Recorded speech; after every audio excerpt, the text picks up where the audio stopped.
is Paige Darnold. I'm from a small rural town in central Ohio. I am studying to get my master's degree in creative writing. My dream is to become a screenplay writer and to develop my writing skills even further. I've always enjoyed writing and creating stories, characters, themes, etc. In Robert Greene's mastery, he had gone over 5 different strategies to finding your life's task.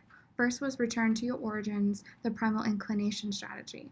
While reading this section, I thought back to when I was younger and while I was playing dress up and coming up with different scenarios, like pretending to be a waitress at a restaurant or a teacher or pretending to work at a grocery store. I had always loved creating these different stories and giving myself and my friends different characters for them to play out. It was thinking back to these moments that made me realize my love for writing and making up those stories. As I got a little older, the love started to fade as life set in and growing up had taken over. I am just starting to find that love again and working towards finding that passion I had for my writing.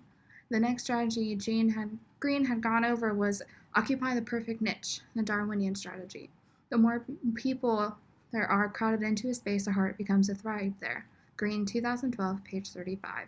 Living in a small town, it had become difficult to find my uniqueness and what makes me stand out against all the rest. I was starting to drift into day-to-day motions and not truly finding what makes me happy. In this section, I realized that living in a small town had suffocated my dream and buried my desire to become something better than what I am today. I am tired of the monotony and the same routine every single day and nothing changing. That's when I decided to go back to school and further my education and to find the perfect niche. Following after that was the avoid the false path, the rebellion. If it's the intention we need, we often experience a kind of emptiness inside that we are hoping to fill with the false love of public approval. Greene, 2012, page 37. My parents had always pushed me to go to school and to get an education. It was the most important thing I could do with my life. College was always something I didn't have much say in. I was going to go even if I didn't want to. When I graduated from high school, I wasn't even sure if I wanted to go, but I knew that I didn't have a choice. I was going. At first, I'd only gone to college to please my parents because that's what they wanted me to do. I thought that I was going to hate it and I wasn't going to succeed because I was doing something I didn't really want to do in the first place. But once I got there and was able to explore more deeply into English and learn the different aspects and genres of it, I loved it. I fell in love with the process of creating a novel and all the work that goes into it. I found what I was longing for and destined to do. I wanted to become a writer. I learned what it was like to write a novel and the entire process it goes through, and now I want to learn how to write scripts and be able to watch my story come to life. I feel that what I went through with college and being in a path that I did not choose for myself kind of had a different effect on me.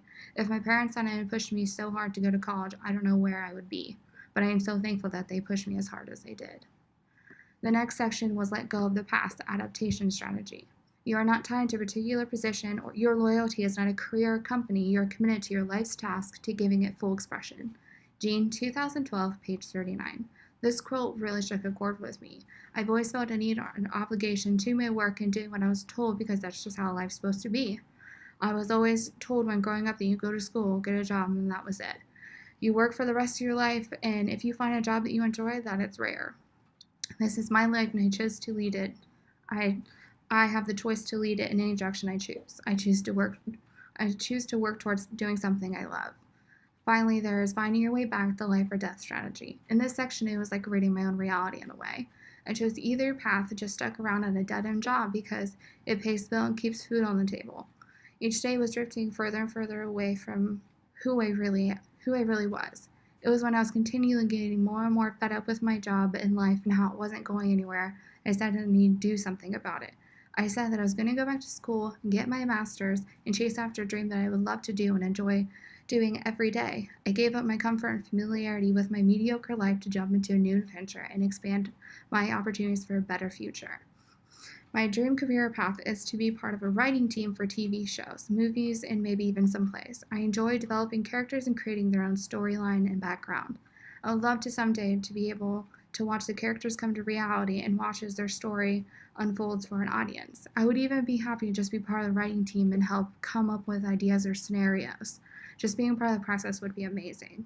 Some personal goals for me is to become more confident in myself for my master's journey and to work on being less dependent on others' approval of my writing and be more focused on my own opinion and approval of my work.